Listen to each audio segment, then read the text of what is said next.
Hello, hello, welcome back to Talking Tunes, and today we're going to talk about the 7 tunes on Frank Zappa's 1973 album, Over-Nite Sensation. Now I'm going to address something before I get into the video. Yes, this is the place where I filmed most of the Pink Floyd Completion Project. No, I'm not returning to this for the next 6 months. As you can probably hear, it's raining outside. And I don't have an umbrella to put over top of my head, but I do have an umbrella to put over top of my phone and my notes, and of course this. Me getting wet doesn't really matter. My shit getting wet certainly does. So this is only temporary. This is only for today and for when it's raining. Next week, hopefully, we'll be back over at the opposite side of the deck. So, track number 1, Camarillo Brillo. It's a great song opener. It starts us off, it's pretty tame for an album opener made by Frank Zappa. It's not necessarily funny. It doesn't have a whole lot of social commentary. It's vaguely sexual, but overall, it's just kind of, something it feels like he made for shits and giggles, We had a Camarillo Brillo, beep boom. Anyway, but yeah, it's a good song. It's a good way to... It eases you into the album. And the following song, I'm the Slime, is a stark contrast. It is a social commentary on the state of television at the time. Now, at the time, television, this was 1973, a lot of people didn't even have color yet. There were only 3 channels, and all the news stations pretty much said the same thing in the exact same way. It's not entirely different on television today. Now, on the internet, it's slightly different depending on what you look at, but it's one of those, just one of those things, It's a song that's aged phenomenally. The vocals are, just fucking deranged. Not the lyrics, the way the vocals are delivered. It's just like, I am gross and perverted. I'm obsessed and deranged. I have existed for years, but very little has changed. It's just nuts. It's insane. The guitar work is phenomenal. The instrumentation is phenomenal. It's just such a good fucking song. It's one of the best on the album. If you listen to nothing else that I mentioned in this video, listen to I'm the Slime, and that will be your gateway into the rest of Frank Zappa's discography. He made some interesting shit in his day. Song number 3, it's called Dirty Love. Fairly apparent with what this song is about from the title. And it is the tamest Frank Zappa song about sex you will ever hear. It's just like, give me your dirty love. It's just Frank Zappa going, hey lady, I want to fuck. In very little metaphorical terms. It's just, that's just the song. It's fantastic. I love it. Again, highly recommend it. Now, song number 4, sorry, 50-50. It's like a comedy song, but it's mostly instrumental, and it's led by like a carousel organ, but played how Keith Emerson plays a Hammond organ. It's nuts. It's just absolutely nuts. And it's not sung by Frank Zappa. It's sung by one of the many musicians he worked on, who helped work on this album. So I don't know who it's sung by, but it's insane. It's very high energy. It's fantastic. Song number 5, Zombie Wolf. 300 years ago, I thought I might get some sleep. I stretched myself out on my antique bed, and my spirit did a midnight creep. I don't know what the fuck it's about. I really don't. But that's Frank Zappa for you. It's just a great song. It's a fun listen. And Like, I love it. It's, kind of 5-6 minutes long. Every song on this album is like 5-6 minutes long. And it's only about half an hour. It's a nice, concise album as well. But yeah, Zombie Wolf's great. Now when we come to song number 6, Dynamo Hum. I thought rap was bad with its really sexually explicit lyrics. But Jesus Christ. Do not play this song. If you go to church, do not play this song in church. Because it is the most explicit recount of a sexual exploit you will ever hear in your life. And the music that goes along with it is appropriate. And I'm sure more than one person has been conceived to this song. And the rain's ramping up. This is gonna suck! And then we come to the final song on the album, Montana. It's about Frank Zappa moving to Montana to grow dental floss. I don't know if that's how it works, but in the universe of this song, it sure as shit does. So, it's great. I really, really like that. I will really, really like this song, and it's a great way to conclude the album. I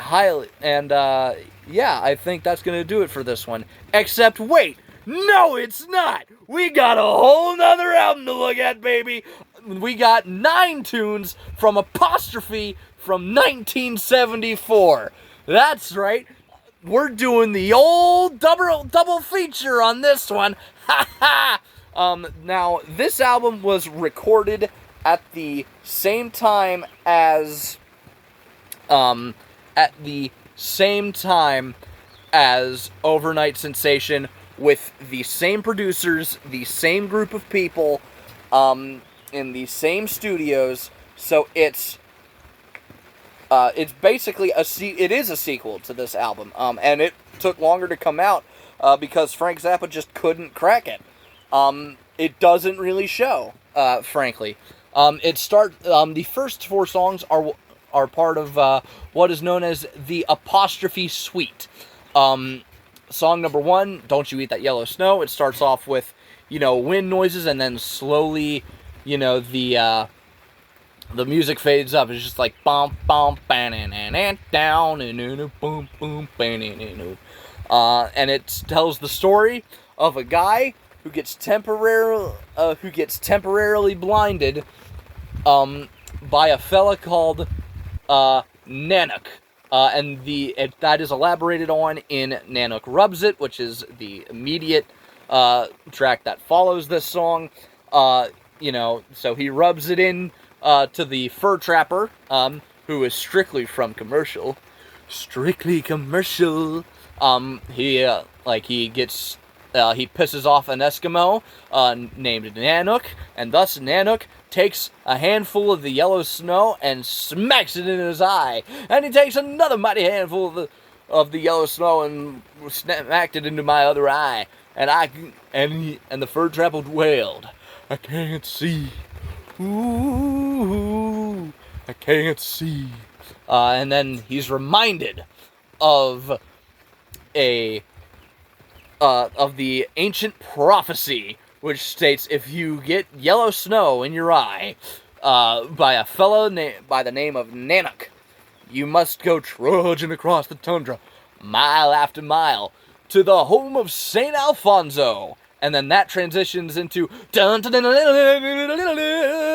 at St. Alfonso's pancake breakfast. Someone stole the margarine, which may or may not be the cure for the loss of sight brought on by the yellow snow. Now, it's insane. Just absolutely insane the way this song goes, and the Apostrophe Suite closes off with Father Oblivion, which is just a batshit insane song that's beyond description, as is most of Frank Zappa's discography. I didn't really take notes. I just wrote the song titles because, lo and behold, they're not on the back of this. Because there's 16 of them on this album. So, on this CD that I bought at Second and Charles for $10. It's a good fucking deal. But, yeah. Song number 5, Cosmic Debris. It's the story of a mystery man trying to sell Frank Zappa a shaving kit, and he's just like, "Look here, brother, who you jiving with that cosmic debris?" Frank Zappa is just not into it. He wants nothing to do with the cosmic debris. And so that concludes. And then we go into the 1 and 50-second long Eccentrifugal Force. This is mostly just a synthesizer experiment. Not really much else to say about it. It's great. I fucking love it. I fucking love Frank Zappa. But there's not much else to say about this song. I'm getting very wet, by the way. This sucks. So yeah. And then we come to the title track, which is pretty much just an instrumental, a guitar solo. Fucking 5 minutes of excellence. It's fucking great. And there's a second here that during the solo that reminds me a little bit of the guitar tone on the Ren and Stimpy intro. I don't know if any of you know what the fuck that means, but it's great. Frank Zappa actually voiced the Pope in an episode of Ren and Stimpy. I think that was like one of the last things he did before he died. So yeah. And then Uncle Remus is it's a civil rights anthem, a little bit. This was 1973, this was post-segregation, but there was still a little bit of tension in the air, even though I think the Jeffersons had just started airing on TV. Maybe that was a little later than 74. But, it's a good song. It is a very good song. And then finally we come to Stinkfoot, which is a 5-minute explanation of how Frank Zappa's foot stinks. And then there's a dog that shows up that can speak. And that's how that album ends. Go buy them. Whether you find it on this CD version, which is from '86, I believe it's the oldest, physically the oldest CD in my collection. It's not the oldest album, technically. But this is probably the oldest CD in my collection, as the most recent copyright date on it is from '86. Or buy them separately on vinyl, or buy the box sets of each respective album. Fucking fantastic. Fucking love it. That's going to do it for today. If you have enjoyed this video, please feel free to leave a like on it. If you have something to add, please feel free to do something in the comment section down below. If you want to continue along this musical journey with me, please feel free to subscribe. If you want to hear me talk about something other than music, I have a podcast with two of my buddies. It's called Dorkies. We do have another episode coming, so once that's out, I will link it down below. If you want to hear what I happen to be listening to that day, or a 15-second segment, at least you can follow me on Instagram at Sean I will link that in the description down below. I am currently doing Themed Week Month. And I do that every May. Currently the theme is album openers. So I'll post something from one of these on the day that you see this, which will be Wednesday. And that's gonna do it.